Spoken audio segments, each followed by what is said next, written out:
Como foi que eles destruíram a Lava Jato? Quais foram os punhais que eles colocaram nas costas da Lava Jato? Assim, as leis, os trâmites. O que fudeu? Monarca, muita grande coisa. pacto nacional que eles fizeram. Rapaz, grande pacto nacional foi, né, o Jucá falava, né, vamos fazer o pacto nacional com o Supremo, com tudo.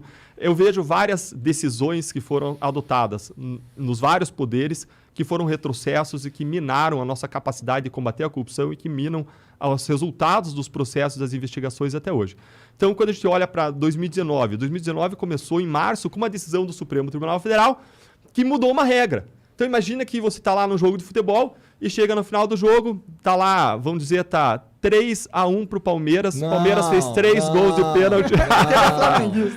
Não, qual é o menos o Palmeiras?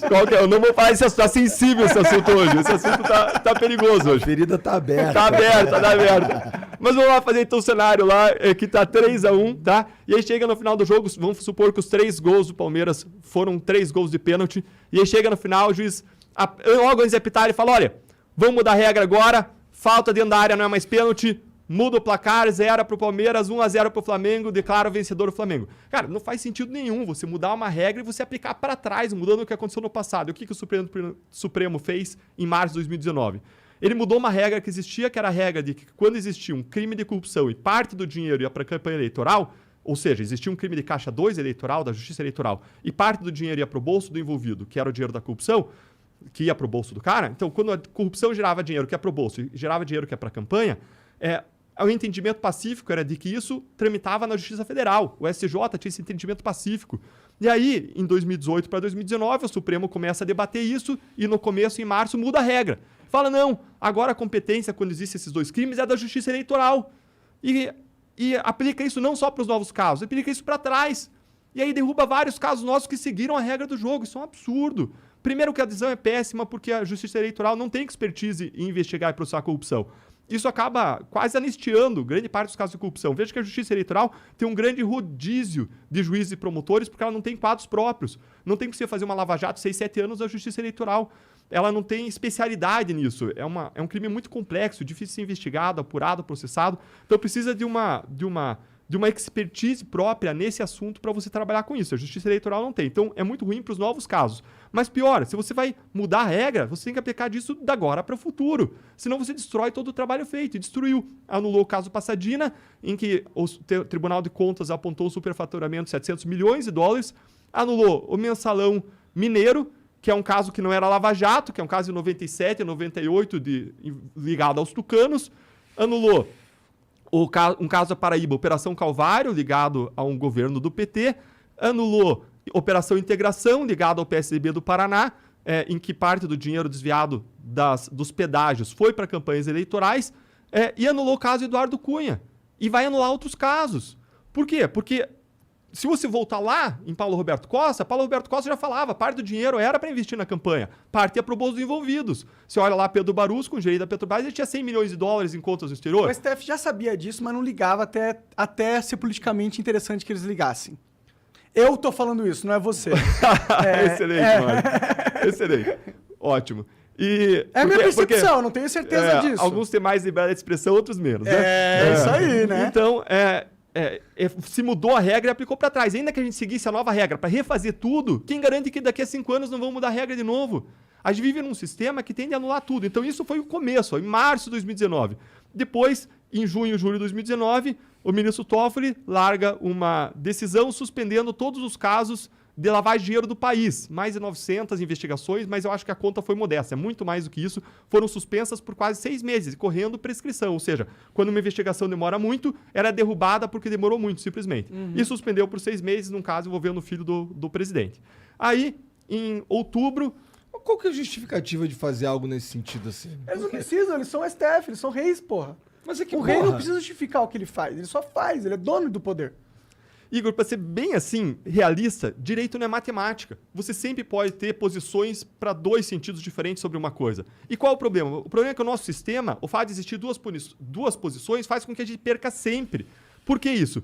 Porque o cara vai questionar qualquer caso criminal, qualquer investigação e qualquer processo em 3 instâncias. Nós somos o único lugar do mundo com 4 instâncias de julgamento. O único lugar do mundo.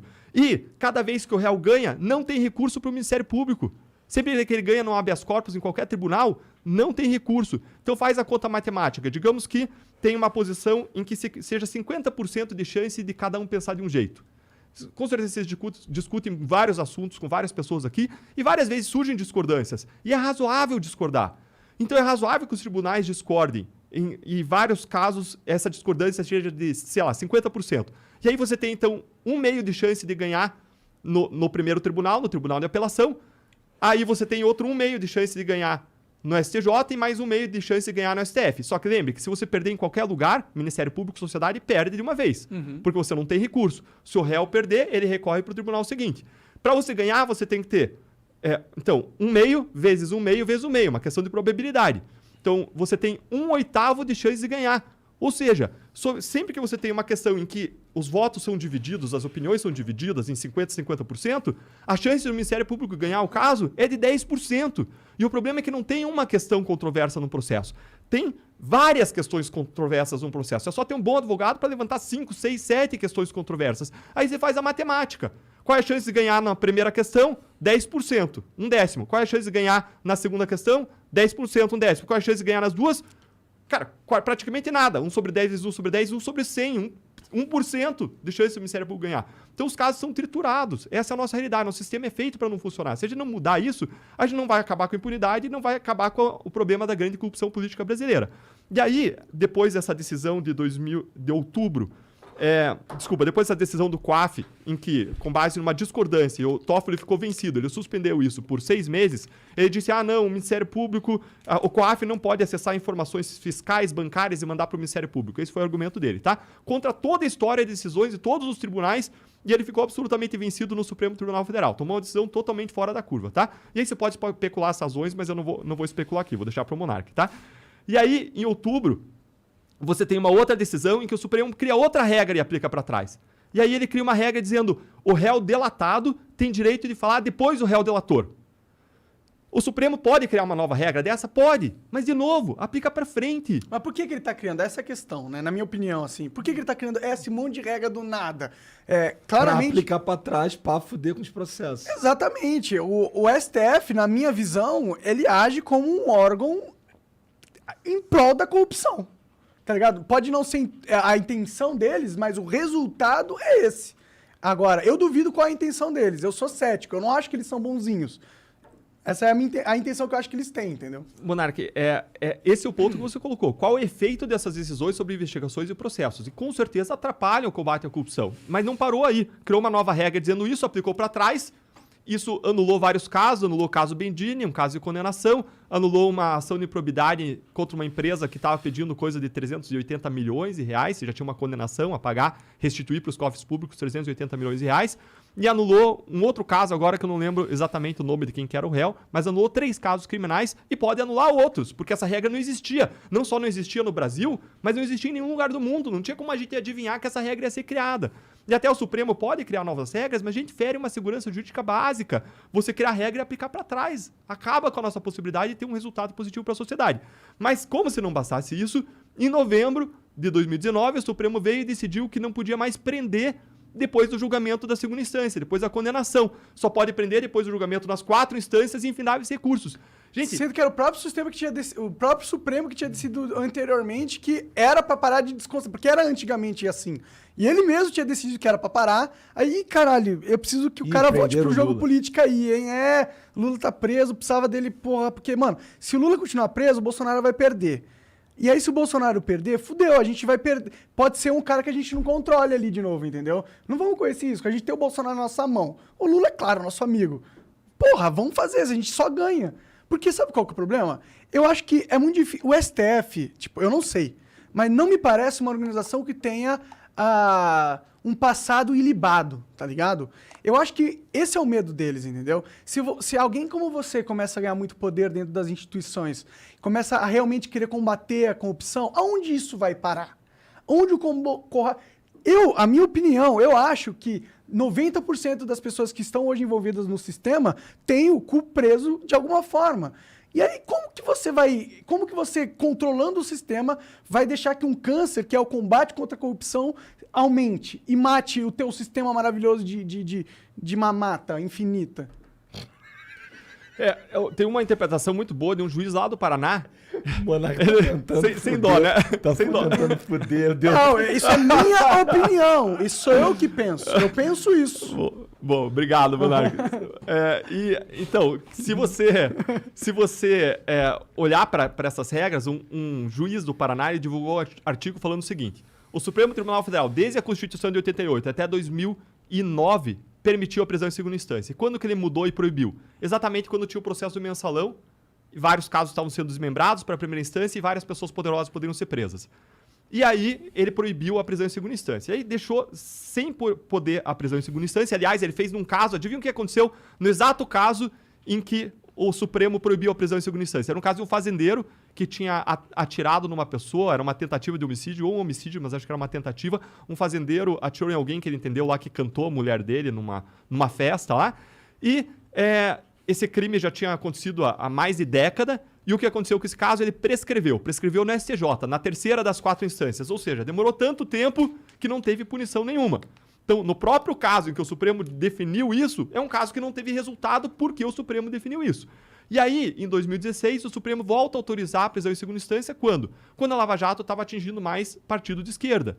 O cara estava lá com o PT no centro do esquema, junto com o PMDB, junto com o PP, mas o PT era o principal atingido até aquele momento. Depois a Lava Jato se expandiu, se estendeu para vários outros partidos, e aí segue esse juiz federal na análise dele, dizendo que em 2019, quando o Supremo proíbe de novo, é o momento que a Lava Jato se expandiu para vários poderosos de vários partidos. E por que muda o Supremo de posição? Porque um ministro muda de lado. Um ministro, Gilmar Mendes, muda o voto dele e vira 6-5 para o outro lado. E aí, essa análise do juiz André, lá do Paraná, juiz federal, muito, muito bom, muito competente, na análise dele, ele fala, olha, fica parecendo que o Supremo está se inclinando conforme os ventos políticos, o que não é bom para a credibilidade do Supremo, não é bom para a credibilidade da Justiça. Tá parecendo pra caralho isso aí, eu digo de passagem. E isso atrapalha demais. Atrapalha não só porque a gente não alcança a justiça em relação aos poderosos, Igor e Monark, mas atrapalha porque a gente não consegue mais fazer colaboração premiada. Porque o cara, para ele fazer a colaboração premiada é uma negociação. Você não vai comprar uma casa por 100 mil reais se você tiver uma casa do lado que vale 50, certo?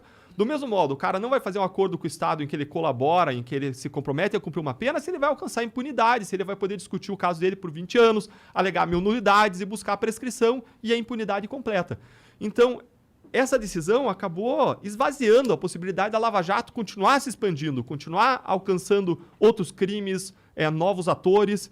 E ainda por cima, o Congresso Nacional, ainda em 2019, faz uma mudança da lei que mina mais ainda a possibilidade de fazer colaborações premiadas e que diminui a possibilidade de você prender e praticamente impede as prisões da Lava Jato. Porque diz o seguinte, a lei que o Congresso passa, no projeto anticrime que o então ministro da Justiça, Sérgio Moro, enviou para o Congresso, tinha uma série de regras contra a corrupção. Essas regras foram esvaziadas no Congresso e eles enxertaram uma regra que proibia prisões preventivas por fatos que não fossem atuais. Ora, os fatos da Lava Jato eram até 2014, 2015, 2016, aí você não podia mais prender, entendeu? Então, você foi sofrendo... O combate à corrupção foi sofrendo uma medida, um revés atrás do outro. Sistêmico, a ponto da OCDE, a Organização para a Cooperação e Desenvolvimento Econômico, montar uma comissão para supervisionar o Brasil nesse ponto. E o Brasil quer entrar na OCDE. E algo que nunca aconteceu em relação a isso, aconteceu em relação ao Brasil, de tantos retrocessos que a gente estava vivendo. E os retrocessos continuaram. Eu falei de alguns aqui. Então, a gente tem visto o nosso trabalho contra a corrupção ser desmontado. E eu posso, de novo, ficar de braços cruzados, olhando isso, reclamando na minha zona de conforto. Ou eu posso, como a gente sempre fez, buscar encarar essa realidade, buscar novas alternativas, fazer mais, fazer melhor, fazer diferente e tentar mudar essa realidade, saindo da minha zona de conforto e encarando um debate político, indo para a arena política, que é onde tudo está acontecendo.